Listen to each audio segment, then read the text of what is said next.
Assalamualaikum and very good morning to everyone. My name is Muhammad HAFIZZUDDIN bin RUSLIZAN and my metric number is 2200839.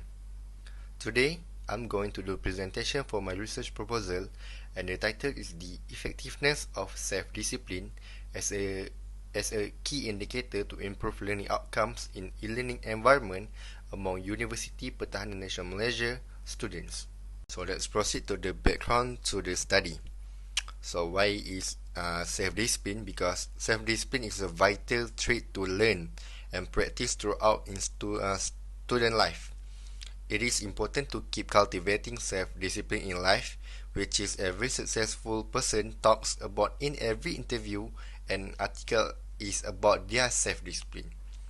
So in this case, we could see how the new platform of education is currently being adapted by the new generations of students, where a lot of diploma, degree and other students are struggling, especially during the COVID-19 pandemic, and they had to go through with the new platform, which is e-learning environment, that they only studying by online.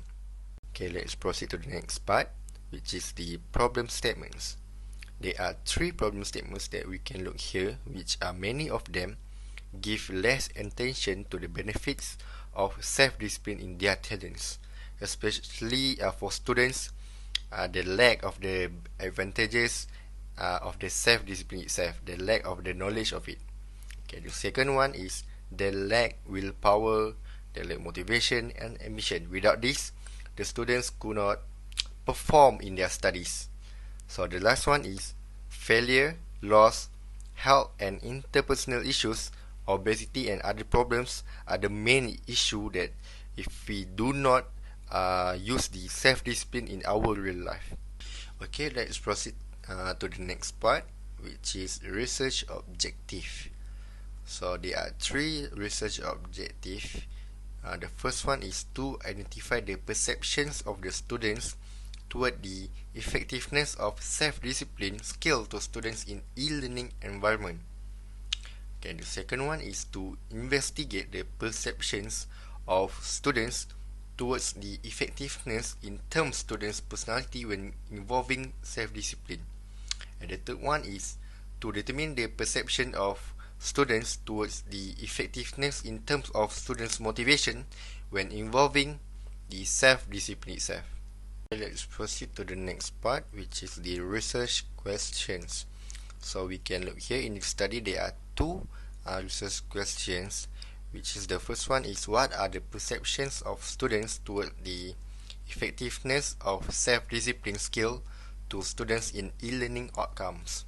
And the next one is what are the impact of self-discipline to students in improving learning outcomes in e-learning environment. Okay, next part is significance of the study. So in this study, it is very important for university students who want to increase their self-discipline in order to improve their learning outcomes.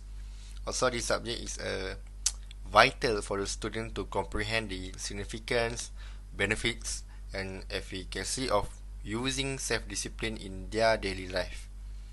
And it is hoped that this study will serve as a reference for schools and universities throughout Malaysia in terms of providing information and a clear knowledge. For the next part is definitions of terms. Okay, so in the study there are four definitions, which is the self-discipline, e-learning, perceptions and academic performance. And the next part is literature review. For this part, there are five literature review that we could see here. The first one is self-discipline, personality, self-control, motivations, and inspirations. Okay, for the next part is research design. So in this study, use a quantitative approach. Okay, which is in the study, quantitative analysis also was performed on the data gathered by the questionnaire. The study used a Google form tabulation to assess the efficacy of students' academic outcomes in an e-learning environment based on self-discipline and motivation of the students. Okay, furthermore, the study intended to determine the students' impressions of the efficiency of self-discipline in an e-learning environment. Okay, next is research sampling. Okay, this study was conducted among UPNM students or University Pertahanan National Malaysia students.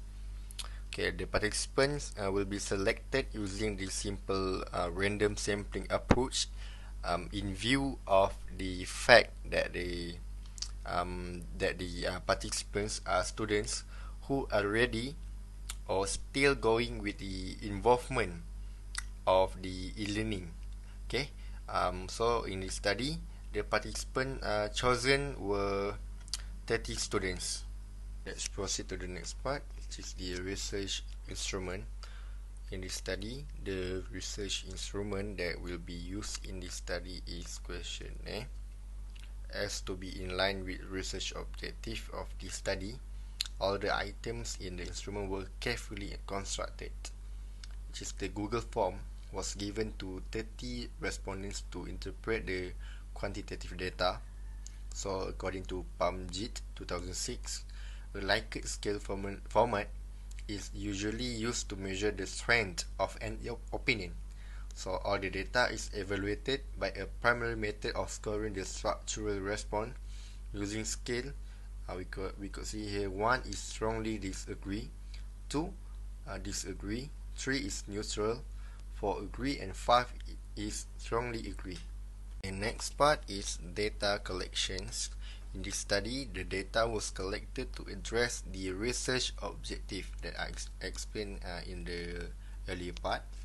So the researcher will be distributed the Google form to the participants, and the researchers will collect the data. So in this Google form, there are total 15 questions that will be distributed to the participants. Okay, for the last part is data analysis. In this study, the data obtained were analyzed by using the Google form tabulation, where it can help in producing the exact calculations needed in the study. The data were processed by descriptive analysis, and the study more focused on descriptive information by describing themselves as a group of samples. Apart from that, this analysis was done as to investigate the effectiveness of student self-discipline in e-learning environment.